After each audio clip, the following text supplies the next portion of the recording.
Imagine walking into an emergency room, your mind focused solely on saving lives, only to be met with prejudice instead of professionalism. That's exactly what happened to Dr. Marcus, a highly skilled and compassionate black physician, when he crossed paths with an arrogant cop with a chip on his shoulder. The officer, injured but full of unwarranted assumptions, dismissively judged Marcus by his skin color rather than his expertise. The tension in the room was palpable as the cop's snide remarks made everyone uncomfortable. But Dr. Marcus, calm and composed, didn't let the officer's attitude shake him. Instead, he let his brilliance and dedication do the talking. What happened next completely flipped the script, leaving the officer stunned and the room speechless. Stick around, because this story isn't just about bias, it's about resilience, respect, and the power of proving people wrong when it matters most. Dr. Marcus wasn't just any doctor. He was one of the best in his field, known for staying calm under pressure and treating every patient with care. But none of that mattered to the injured officer. As Marcus entered the room, the cop's eyes scanned him with a mix of doubt and disdain. "You sure you know what you're doing?" the officer muttered, his tone dripping with condescension. A nurse standing nearby froze, clearly uncomfortable, but Dr. Marcus didn't flinch. He had dealt with this kind of prejudice before. While the officer continued with his underhanded comments, Marcus focused on the task at hand, calmly assessing the injury. But the tension in the room was undeniable. Why was this officer so quick to judge? And what would it take to break through that wall of ignorance? Little did the cop know, he was about to hit a life lesson he'd never forget. As Dr. Marcus worked carefully, he could feel the officer's piercing gaze, his judgment weighing heavily in the room.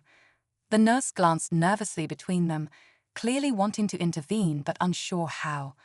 The officer, grimacing in pain, but still fueled by arrogance, continued to mutter under his breath. "Didn't think they let just anyone wear a white coat these days," he sneered, his words meant to sting. But Marcus didn't take the bait. Instead, he focused on his patient, meticulously diagnosing and treating the wound with precision that left no room for doubt about his skill. The officer's hostility, however, ran deeper than the surface.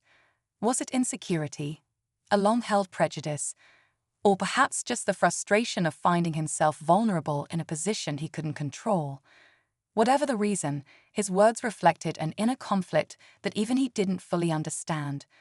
But as the minutes ticked by, something unexpected began to unfold, a shift in the way the officer looked at Marcus, though he tried to hide it. Still, the tension remained thick, and everyone wondered if this would end in understanding or a final clash of egos. As Dr. Marcus continued working, the officer's remarks grew quieter, almost as if he was testing Marcus's patience, waiting for him to crack. But Marcus remained steadfast, his hands steady and his focus unwavering. The nurse handed him tools with a silent admiration for his professionalism, but even she seemed unsure of how long he could hold his composure under the weight of the officer's thinly veiled insults. Just as Marcus finished stitching the wound with precision, the officer spoke again, this time louder and with more edge in his voice. "You know, I've seen plenty of doctors in my day.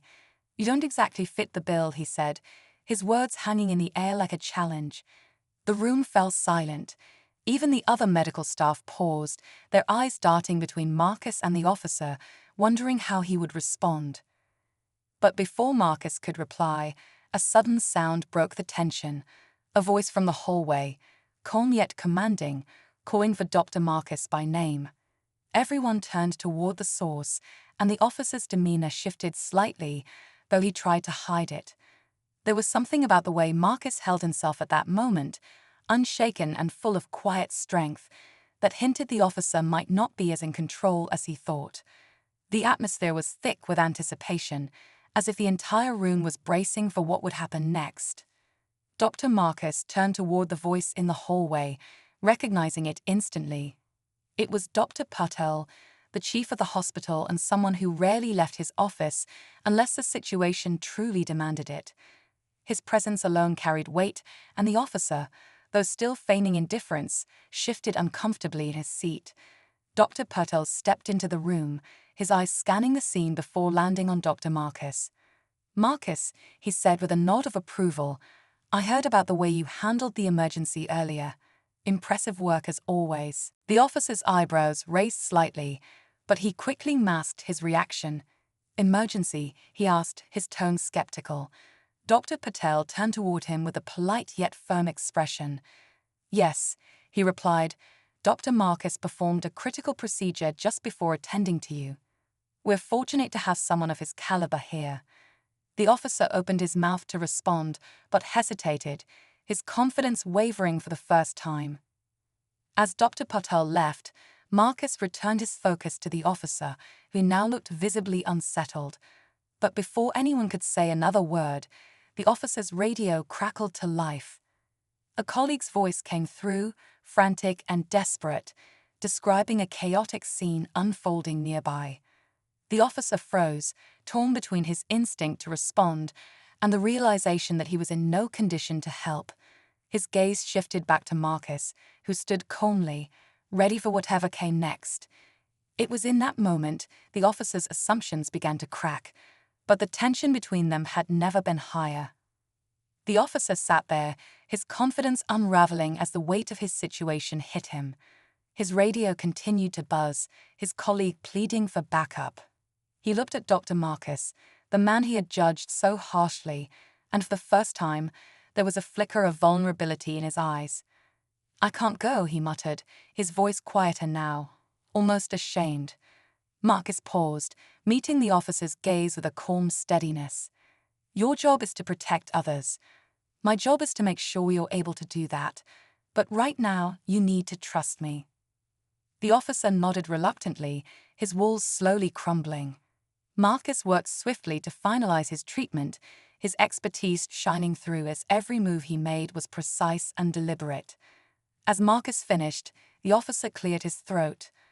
"I guess I owe you one," he said awkwardly, struggling to meet Marcus's eyes. But before Marcus could respond, the nurse rushed back into the room, holding a note she had just received. "Doctor, the patient from earlier, the one you saved. He's a sergeant at this officer's precinct. He specifically asked to thank you." The officer's face went pale as the realization hit him. The man whose life Marcus had just saved was one of his closest colleagues. In that moment, the officer's demeanor shifted entirely. "Wait, that was you?" he stammered, his voice unsteady. Marcus didn't say much. He simply nodded, his expression unreadable. The officer's arrogance melted into a mixture of gratitude and guilt. For the first time, he truly saw Marcus, not just as a doctor, but as someone who had gone above and beyond to help, even when faced with disrespect. The room fell silent, but the lesson lingered, unspoken yet deeply felt. The officer sat quietly, the weight of everything sinking in. He looked at Dr. Marcus, no longer with doubt or judgment, but with genuine respect. "Thank you," he said, his voice softer now, carrying a sincerity that hadn't been there before. Marcus offered a small nod, not needing grand gestures or apologies. His work spoke for itself. As the officer prepared to leave, his movements more cautious from both his injury and his new perspective, he turned back to Marcus. "I misjudged you," he admitted. "I'm sorry, you saved my colleague. And me." Marcus finally met his eyes fully, his calm demeanor unchanged. "It's not about proving people wrong," he said simply. "It's about doing what's right." The officer walked out, his radio still buzzing, but now his perspective forever changed. Marcus returned to his work, knowing this wasn't about recognition. It was about breaking barriers, one act of excellence at a time.